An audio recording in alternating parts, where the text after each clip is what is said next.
Hello, Biblingo community and others who might see this. Just wanted to share a pretty quick video with you. Some of my recently defended doctoral research that's designed to illustrate the power of these languages, especially Biblical Hebrew here in this video, illustrating the way literary devices and sensitivity to those can help us answer text critical questions about the history of composition of the text. Here's the title: Paronomasia and the Compositional History of Proverbs, How Literary Criticism Can Help Inform Textual Criticism. Here's my objective. I want to help you appreciate paronomasia as a literary device in Proverbs and Biblical Hebrew poetry in general. I also want to help you appreciate how sensitivity to such devices can help solve text critical problems like I've just mentioned. But then also provide you some inspiration. That's my main task, really, is to provide you with some inspiration for reading the scriptures in Hebrew. And then finally invite you to consider Biblingo to develop fluent reading of biblical texts. So unashamedly, this is a promo video for a company that I think will really be worth your while in terms of developing fluent reading in the literature that is so interesting and important to so many of us. Here's the text critical problem illustrated. So in M's order of the book of Proverbs, okay, M just means the Masoretic Hebrew tradition of the book of Proverbs. This is the structure of the book. You'll notice chapters 1 through 9. There's some wisdom lectures from a father to a wisdom student, referred to as my son. And then chapter 10, verse 1 through 22:16, we have some sentence proverbs. Right here, we have this words of the wise section in part 1, and then verse 23 of 24 mentions the words of the wise again. So we call this words of the wise part 2. And then chapters 25 through 29 are return to these single sentence sayings kind of proverbs that we typically think of as proverbs, corresponding to this similar collection here that begins in 10 verse 1. And then we get this interesting figure step on the stage in verse 1 of chapter 30 named Agur. We call this the words of Agur. Divrei Agur is the superscription, how it begins. And that runs for 33 verses. Some people dispute whether or not that whole chapter should be assigned to the words of Agur. 31 verse 1, we get another superscription, Divrei Lemuel. Okay, so that's why we call this, and that runs for these 9 verses here. And then, of course, the book ends with what I call the industrious wife alphabetic acrostic, 22 verse alphabetic acrostic, finishing the book. But notice the difference in G's order, and by G I just mean the ancient Greek translation of the book. The main difference concerns this material right here that runs from 30 verse 1 through 31:9 in M's order. This material has been divided between verse 14 and 15 of chapter 30. You see that here in the illustration. And those two text blocks now, large text blocks, have been relocated to an earlier point in the order of the book. Namely, 31 through 14 has been inserted between the words of the wise 1 and words of the wise 2. Okay, so the question that puzzles biblical scholars is, did the translator of the Greek version do this? Or was he working with a source text that already had these verses in this order in Hebrew? Well, we can get at this question. One of the ways we can answer this question is by paying attention to minor literary details that are happening along the seam between verse 14 and 15 of chapter 30, and what this lecture is designed to illustrate here. So apparently, I think it's important for us to have this concept of movable units in place. When we find a unit of text in biblical literature that shows up in variant locations in different textual witnesses, we can think of these as movable units. And this is what these are. These are texts which appear loose or without a clear connection with their context, which could have facilitated their relocation. Okay, that quote is, I'll show you the source. That's from this quote, Editorial Techniques in the Hebrew Bible. toward a refined literary criticism. I recommend that work if you're interested in these kinds of things. And then this next quote here is from Michael Fox's Proverbs 10 through 31 Anchor Yale Bible Series commentary, where he argues essentially that the chapter 30 and 31 material in Proverbs are what he calls appendices, and I think we can think of them, therefore, as movable units, meaning they're without a clear literary connection to their surroundings. And a scribe could look at those and think, we might be able to take this text, this unit here, that's not really an integral part of its literary environment, and move it somewhere else where it can do interpretive work in a new literary environment. And I think that's what we have happening in the Greek version of Proverbs, but I make those arguments in greater detail in my thesis. But listen to what Fox says about Proverbs 30 and 31. No editorial principle governs the arrangement of these units, except that 31, 1 through 9, and 31, 10 through 31, the words of Lemuel and the alphabetic acrostic, share the theme of women, which is a very vague theme. The appendices were most likely added to the end of the book sequentially. The growth of a book by appending material to its end is a natural and common process, and he also mentions evidence of this in books like Leviticus and other books in the Hebrew Bible. So we can think of these texts as movable units, and that's one of the main reasons, I think, for seeing G's order as secondary. In other words, you had these appendices at the end of Proverbs that were kind of ripe for transposition or relocation somewhere else, especially if a scribe thought there was an obscure or difficult saying somewhere else in the book, that some of these Proverbs 30 units could come and help clarify the meaning of something difficult or obscure by reworking the text and fitting it for its new literary environment. Now I want to talk about the work of Scott Nagel and this phenomenon of paronomasia in biblical literature, in Hebrew Bible literature. And he defines and I'll show you how this fits in with this whole discussion about who rearranged this material and which order is primary or secondary. Paronomasia are sound devices that function across word divisions and involve a dissimilarity in meaning. All cases of paronomasia operate both orally and visually. So let's illustrate this with some examples given by the authors. And then in a co-authored article, Nagel and Corina Nichols present evidence for a literary device in Proverbs that involves paronomastic allusions, and keep in mind what paronomasia means here, involves paronomastic allusions to animals hidden in text that cluster direct references to animals. So they illustrate with Proverbs 19:11, Mishle Yudtet, verse 11. So Proverbs 19:11, Sechel Adam he'erich apo. So the good sense of a person lengthens his anger, something like this. V'tif arto avor al pasha, al pasha.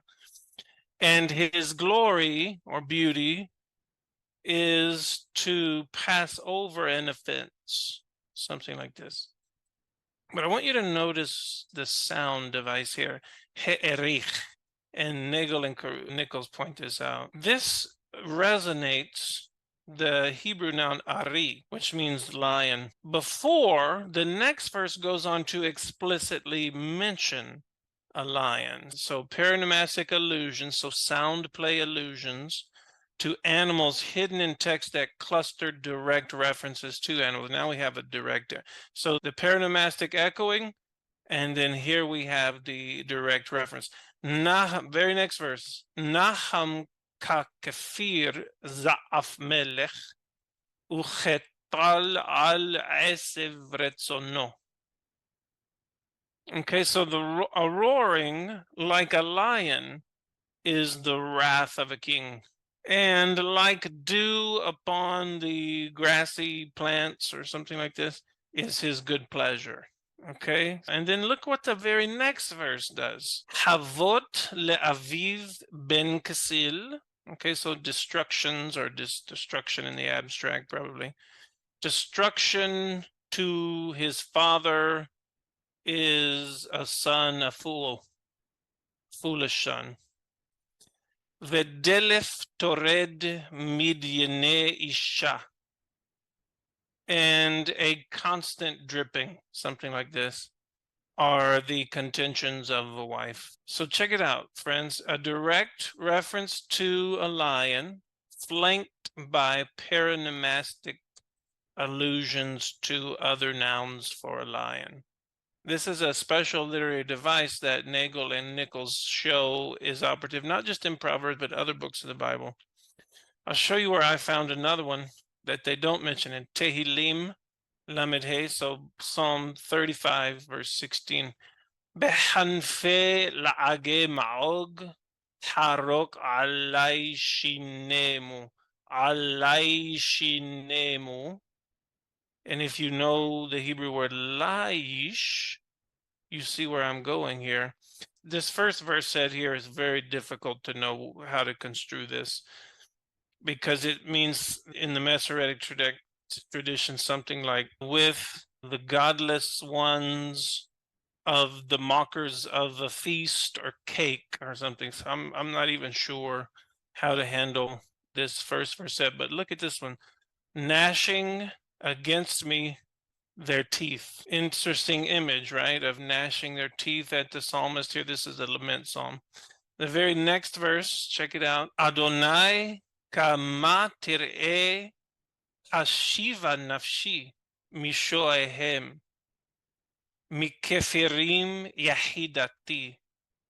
O Lord, how long will you look on? Something like this. Return my soul, or turn my soul away from their destruction, their ravages against me.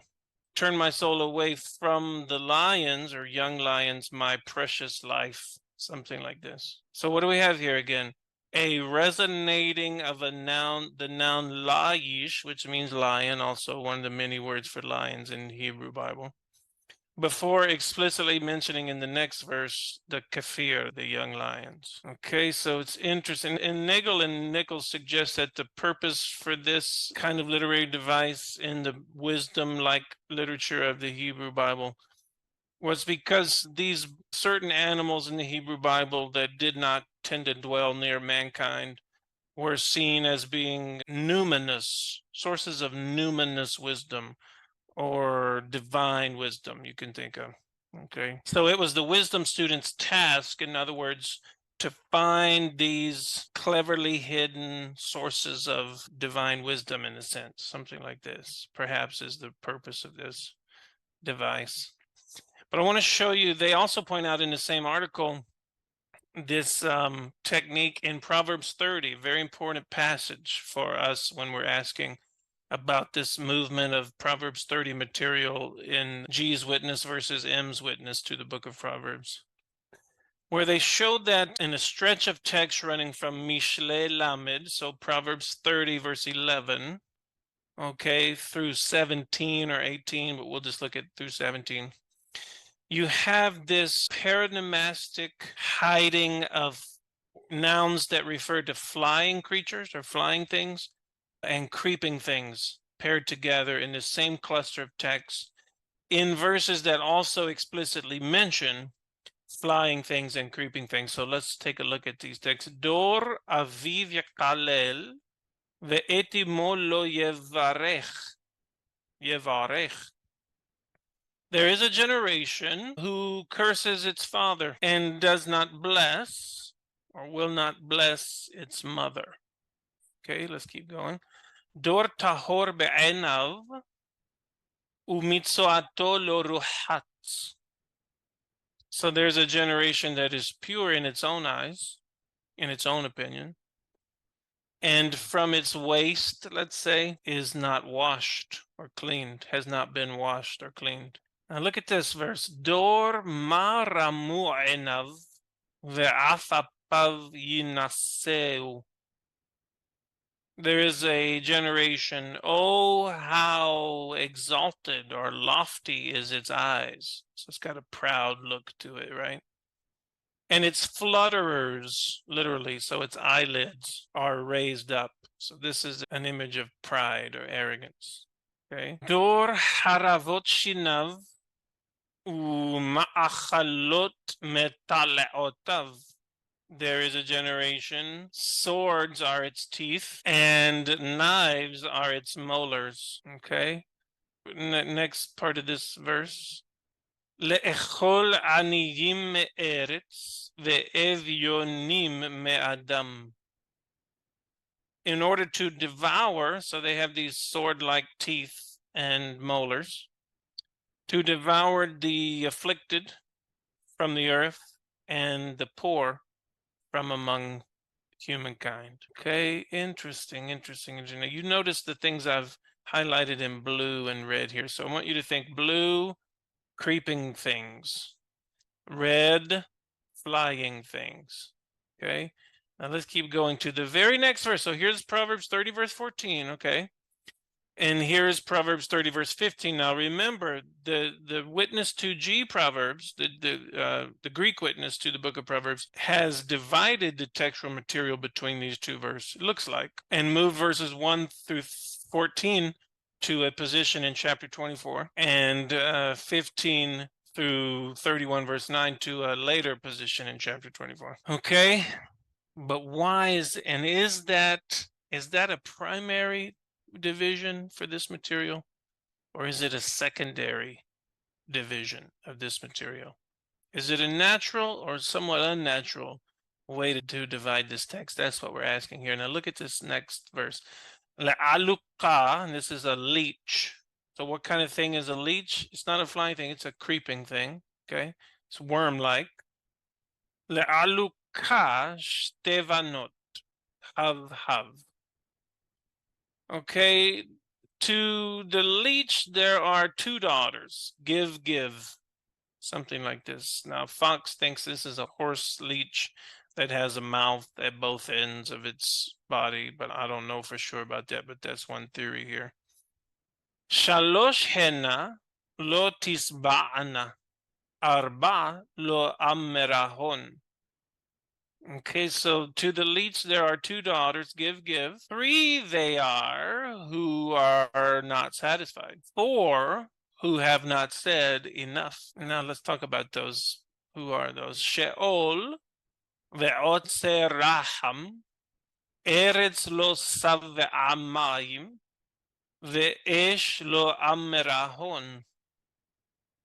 So Sheol, the place of the dead, is one of these insatiable kinds of creatures or things or realities. And imprisonment of the womb. So this means barrenness, childlessness. Okay. A piece of land which has not been satisfied by water, so it's constantly hungry, needs more, right? And and a fire which has not said that's enough. So it's this all-consuming fire that rages on and on, right? The interesting thing here, I'll just and in this next verse here, verse 17, Ayin tilag le'av v'tavuz likahat em yikeruha oreve nahal ve'yocheluha v'nenasher. Okay, so an eye which despises its father, and the obedience of a mother an eye which mocks its father, and the obedience of its mother despises, tavuz. Let the oreve nachal bore it out. So the ravens of the wadi, let the ravens of the wadi bore this eyeball out, this disrespectful to parent eyeball, and let them eat it, the young of the eagle, or the raptor, something like this. Let the young of the raptor eat it or devour it. Okay, so what do we have going on here in these verses, and what literary device might be operating here across the seam of these two units, divided in G's order but held together in M's order? Let's see what Nagel and Nichols say. In this pericope, the poet has anticipated the aluka, leech, of verse 15 with paronomasic allusions to two other creeping things. Ramu, here, they rise up in verse 13, recalls rima, maggot, and I would say that this mainly recalls it visually. because Ramu and Rima don't sound too much alike, similar but not quite the same, but they definitely look very similar. And Taleotav, right here, Taleotav, okay, this part of this noun echoes Tolea, Tolea, the word for worm. The poet then anticipates the Oreve Nahal, right here, ravens of the wadi, and the Nasher, or the Nesher here, with the mention of Rahem here, which evokes the noun Raham, or vulture. So what's going on here? Look at this, friends. We have the paronomastic echoing of nouns for creeping things, maggot and worm, okay, before explicitly mentioning the aluka, a creeping thing. And we have mention of flutterers here, and then rehem, which recalls raham, before explicitly mentioning two members of the flying things class of creatures, the orev and the nesher here. Okay, and then I would add, and this is further they comment, the combination of creeping things and birds is anticipated in verse 13, which follows the allusion to the maggot with ve'afapav, which echoes the word off, bird. And then I would add, this is my comment, I would add another paronomastic echoing of a bird term in verse 14's evyonim here, because yonim is the plural of yonah, or dove. Okay, so what does this suggest? What do you think about this? It looks like we have another situation here where a poet has hidden paronomastic allusions to certain kinds of creatures before explicitly mentioning those kinds of creatures in the same clustering of verses. Okay, so what kind of conclusions can we make here? Text critical conclusion from these literary observations. This is my thoughts here. The literary device at play in Proverbs 30, 11 through 17, demonstrates the high likelihood that verses 13 and 14 are designed compositionally to anticipate the saying about the leech in verse 15 by suggesting paronomastically words for maggots and worms before explicitly mentioning a leech. Furthermore, the paronomastic references to flying things in verses 13 and 14 anticipates the same phenomenon in verse 16, where womb, rechem, suggests raham, vulture, before verse 17 explicitly mentions ravens and raptors, orev venesher. Therefore, a scribal division between verses 14 and 15, like that evidenced in G's grouping of text blocks, is likely secondary, because this division ignores a special literary device extending across the transition from verse 14 to verse 15. Two verses designed to be read in juxtaposition. In this way, Nagel's and Nichols' sensitivity to special literary features of biblical poetic text has proven important for answering questions about the compositional history of the text. So these literary details can help us pretty confidently accept that G's separation of these verses and then moving them to another location in the book as a whole was a secondary move. And so M's order of these verses is likely chronologically prior to the order that we see in G's version of the book of Proverbs. Summary and conclusion: G Proverbs scribes perceived the material in chapters 30 through 31 to be made up of movable units, and rightly so. I think it makes a lot of sense based on how we define movable units. And G divided the chapter 30 words of Agur material between verses 14 and 15. The literary G did that. G's source text, I argue in my thesis, but this is a secondary move by a scribe working in Hebrew, I think. The literary device of paronomastically hiding references to creeping things and flying things in verses which explicitly mention creeping things and flying things shows that G's textual division is secondary, because such a division disrupts this literary effect, which spans verses 11 through 17. Now, this is a key point. Such literary artistry can only be appreciated in Hebrew. So, consider becoming a subscriber to Biblingo and joining me in the live classroom. Biblingo has done me the honor of allowing me to be lead instructor for their live courses, and I would love to help you on your journey, which is a long-term commitment, but on your journey to becoming a fluent reader of these texts, a person who can hear these echoes of these other nouns in poetic text like this, and who knows loads of vocabulary deeply, so that when these things are happening in the text, you can hear it and then see it and notice and perceive it and appreciate it. Here's how you join. You go to biblingolive.org/live. That'll show you our live courses that we're offering. We're offering a new set of live courses that will begin very soon. So start the patient and rewarding journey of fluent scripture reading in the original languages. Don't delay, start today. Thank you for your patience.